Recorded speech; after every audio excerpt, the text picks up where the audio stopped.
Imagine owning one of the most iconic landmarks in the world. Picture the toll booths, the endless stream of cars, the sheer power residing in your hands. Now imagine you bought this marvel, this engineering masterpiece, for a pittance. Sounds ridiculous, right? Yet that's the very proposition George C. Parker offered to unsuspecting individuals, not once but multiple times. His target? The Brooklyn Bridge. Parker is a name synonymous with audacity and cunning. He embodies the American con man, a charming rogue who preyed on dreams and naivete. But unlike the petty swindlers hawking snake oil, Parker dealt in monuments. He spun fantasies so grand, so audacious that they defied belief, and for a time, he made them stick. The Brooklyn Bridge, a symbol of American ingenuity and progress, became Parker's stage. Its grandeur, its very presence in the burgeoning metropolis, lent credence to his impossible claims. Who could fathom someone having the audacity to sell it unless they actually could? This is where Parker excelled, exploiting the very notion of what was considered impossible. Born in 1860, George C. Parker's life was a far cry from the opulence he would later peddle. Raised in New York City, he witnessed firsthand the stark divide between the haves and have-nots. His early life remains shrouded in a veil of half-truths and outright fabrications. Parker's criminal career began modestly, a far cry from the audacious cons that would define his legacy. He possessed an innate ability to read people, to identify their vulnerabilities and exploit them. The audacity of Parker's schemes was only surpassed by his ability to find willing participants. He targeted newcomers, tourists, and anyone susceptible to the allure of a quick fortune. The Brooklyn Bridge scam cemented his place in criminal history. Parker posed as a city official, complete with forged documents. He'd offer unsuspecting Mark's ownership of the Brooklyn Bridge.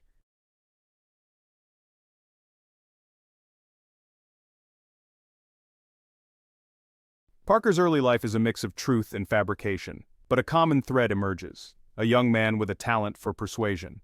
Some accounts suggest a normal upbringing, others hint at poverty. Parker could read people and sniff out vulnerability. His charisma and silver tongue formed the foundation of his success. Early cons were petty swindles on New York streets. Each successful con fueled his confidence and refined his techniques.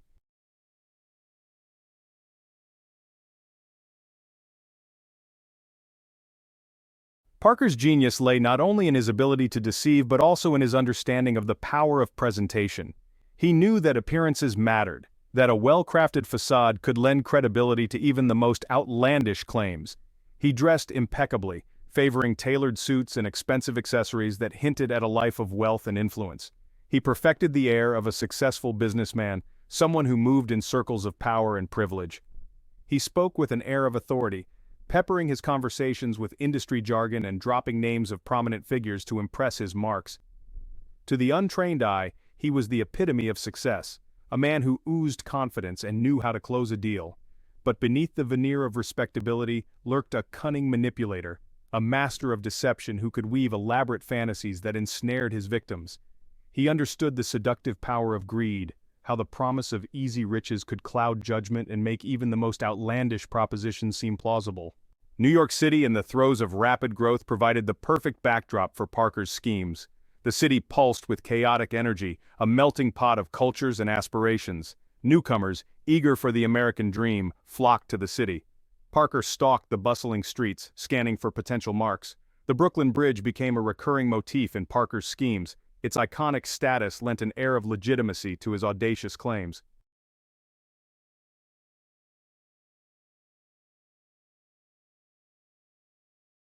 Parker understood the seductive power of the impossible. He recognized that people are often drawn to the extraordinary, to the allure of something beyond their wildest dreams. The Brooklyn Bridge, in all its grandeur, represented the epitome of this concept. It was a tangible symbol of ambition, a testament to human ingenuity, and Parker knew how to leverage its allure for his own gain. He tailored his pitches to his marks' aspirations, playing on their desires for wealth, status, and a chance to be part of something truly exceptional. He spun tales of lucrative toll fees, untapped advertising potential, even the possibility of dismantling the bridge and selling the metal for scrap. His victims, blinded by greed and their own ignorance, readily forked over their hard-earned money, eager to claim their piece of the pie.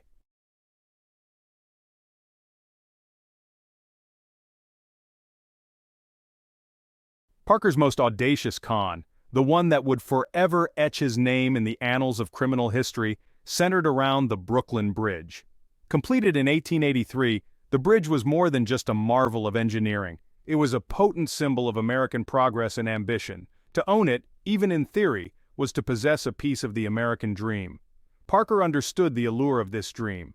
He recognized that the bridge's very grandeur lent an air of legitimacy to his claims. Who, after all, would dare to sell such a landmark unless they truly had the authority to do so?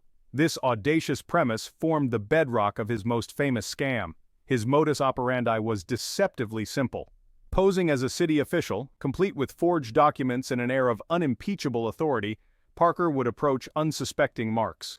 Often, these were recent immigrants, unfamiliar with the intricacies of city bureaucracy and easily impressed by Parker's confident demeanor.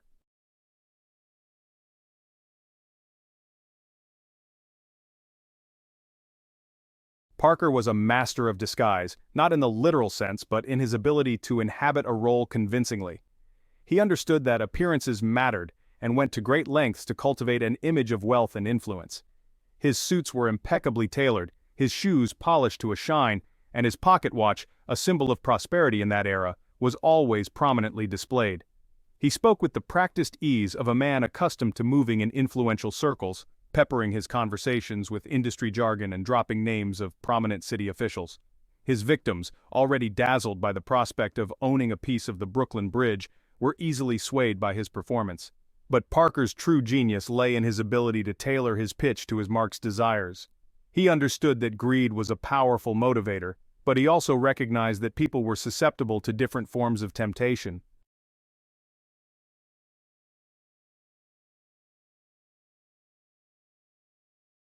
To some, he painted a picture of untold riches to be made from collecting tolls. He would point to the endless stream of pedestrians and carriages traversing the bridge, each one representing a potential source of income. The sheer volume, he would argue, made it a gold mine waiting to be tapped. To others, he emphasized the advertising potential. Imagine, he would say, your name plastered on banners strung across the bridge, visible to the entire city. It was a tempting proposition, a chance to achieve instant fame and recognition. For the more entrepreneurial-minded, he proposed dismantling the bridge and selling the metal for scrap. The sheer audacity of the idea, coupled with Parker's confident assurances, was often enough to seal the deal. He would produce meticulously forged deeds and contracts, complete with official-looking seals and signatures, further cementing the illusion of legitimacy.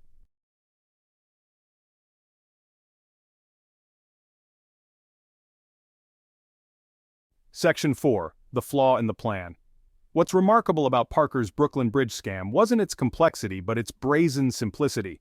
It relied on a potent cocktail of greed, naivete, and the sheer audacity of the proposition. Yet for all its success, the scam had one glaring flaw. The bridge was, of course, not his to sell. It seems unfathomable that anyone would fall for such a transparent ruse. But Parker understood a fundamental truth about human nature. People are often blinded by their desires. The allure of a once-in-a-lifetime opportunity, the promise of instant wealth, can cloud judgment and make even the most outlandish claims seem plausible.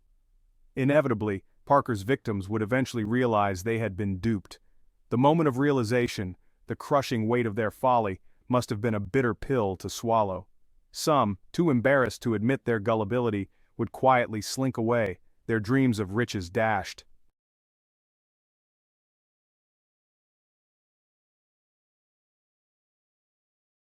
Section 5. Beyond the Bridge.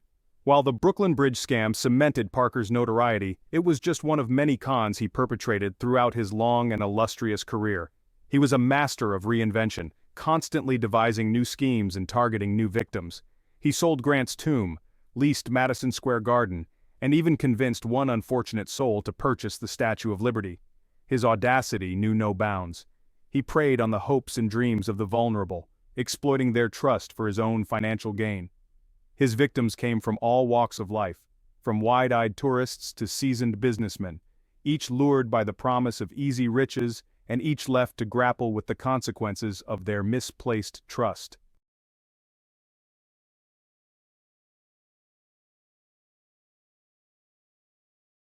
Section 1. The Gift of Gab. George C. Parker possessed a tongue of silver, capable of weaving tales so enchanting, so believable, that they could make even the most ludicrous propositions sound like golden opportunities. His voice, smooth as silk, held a hypnotic quality, soothing away doubts and instilling a sense of trust in his listeners. He was a master storyteller, adept at crafting narratives that resonated with his mark's deepest desires.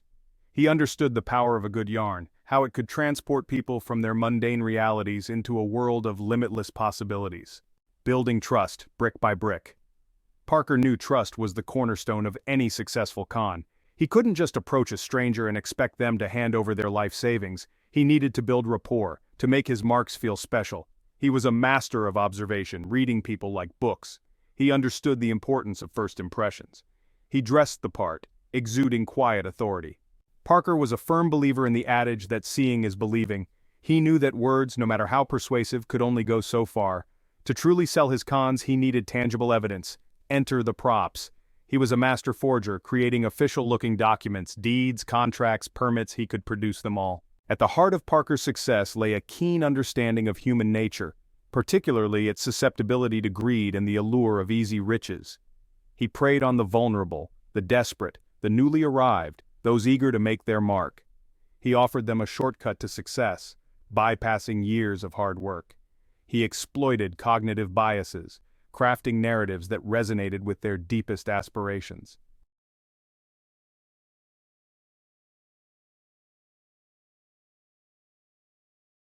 New York City in the late 19th and early 20th centuries was a breeding ground for con artists like Parker. The city pulsed with a frenetic energy, a melting pot of cultures and aspirations. Newcomers, dazzled by the city's promise, flocked to its shores. Parker recognized the opportunity that this influx of hopeful souls presented.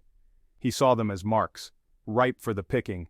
He stalked the city's streets, his eyes constantly scanning for potential victims.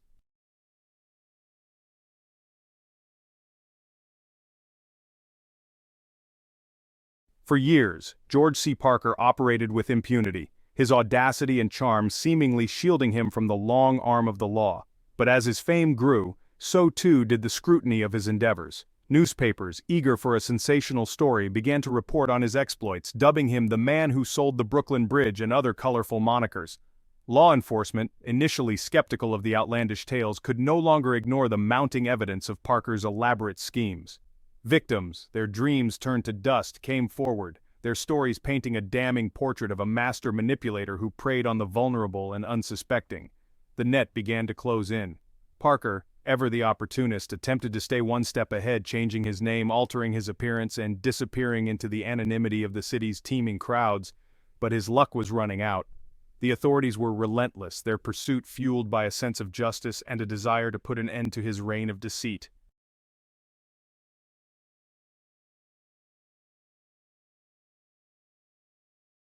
Parker's inevitable downfall came in 1908, when he was finally apprehended and charged with multiple counts of fraud and larceny. The trial was a media sensation, with reporters and spectators packing the courtroom, eager to catch a glimpse of the notorious con man. Parker, ever the showman, seemed to relish the attention, his charisma and quick wit on full display, even as the evidence against him mounted.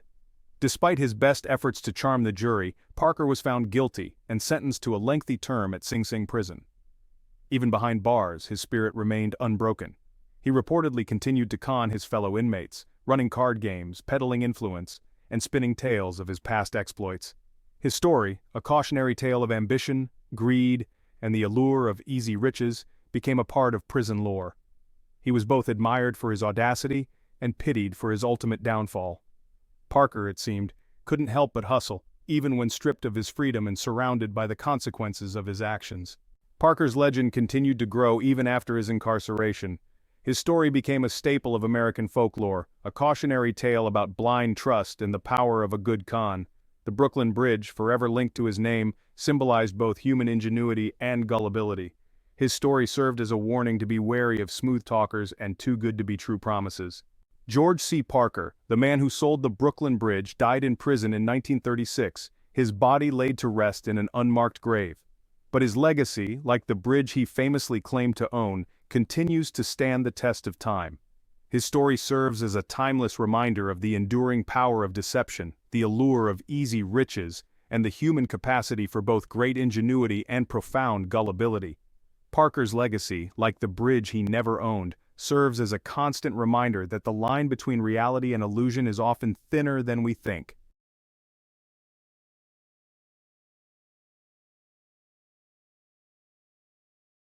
George C. Parker, a charming trickster whose audacious cons, like selling the Brooklyn Bridge, invite laughter. Yet beneath the amusement lies a darker truth, a trail of victims. Often recent immigrants lured by promises of a better life. Their trust became his weapon, leading to shattered dreams and financial ruin. Parker's story holds a strange allure. We are drawn to tales of con artists, captivated by their audacity. They weave elaborate fantasies that ensnare even the most skeptical. The con man embodies the American ideal of the self-made man, albeit a twisted version. He is resourceful, ambitious, and unafraid to bend the rules. He represents the dark side of the American dream.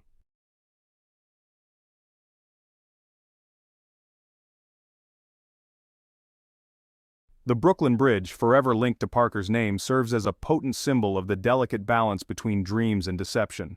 It stands as a testament to human ingenuity, a marvel of engineering that connected two separate worlds and ushered in a new era of progress. Yet it also represents the human capacity for gullibility, the willingness to believe in the impossible, especially when it confirms our biases or fulfills our desires. Parker understood the power of symbols.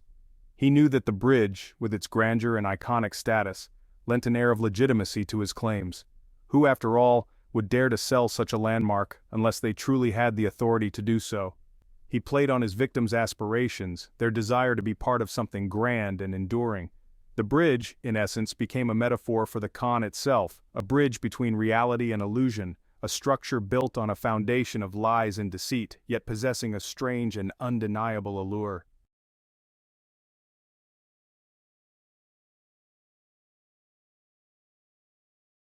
While we may condemn Parker's actions, we can still learn from his methods. His story serves as a cautionary tale, a reminder to be wary of smooth talkers and too-good-to-be-true promises. It teaches us to question everything, to do our due diligence, and to be skeptical of anyone who claims to have a shortcut to success. Parker's success lay in his ability to exploit human weaknesses, greed, naivete, and the desire for easy riches. He understood that people are often blinded by their emotions, willing to overlook logic and reason in pursuit of a dream. His story reminds us that even the most intelligent and discerning individuals can fall prey to a skilled manipulator. Parker's legacy, though tarnished by his crimes, offers valuable lessons in critical thinking and self-preservation. It reminds us that the best defense against deception is a healthy dose of skepticism and a willingness to question even the most convincing of claims.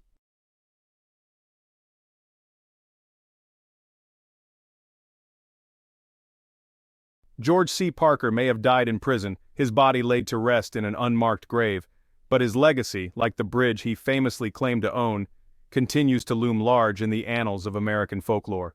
He is remembered as a master con man, a charming rogue whose exploits both amuse and appall. His story, passed down through generations, serves as a warning, a reminder that the world is full of individuals who would exploit our trust for their own gain, but it also offers a strange comfort, a reassurance that even in the face of adversity, human ingenuity, even when misdirected, can leave an indelible mark on the world. The Brooklyn Bridge, forever linked to Parker's name, stands as a testament to both the best and worst of human nature, a symbol of our boundless ambition and our capacity for both great creation and profound deception. And in the end, perhaps that is the most enduring legacy of the man who sold the Brooklyn Bridge.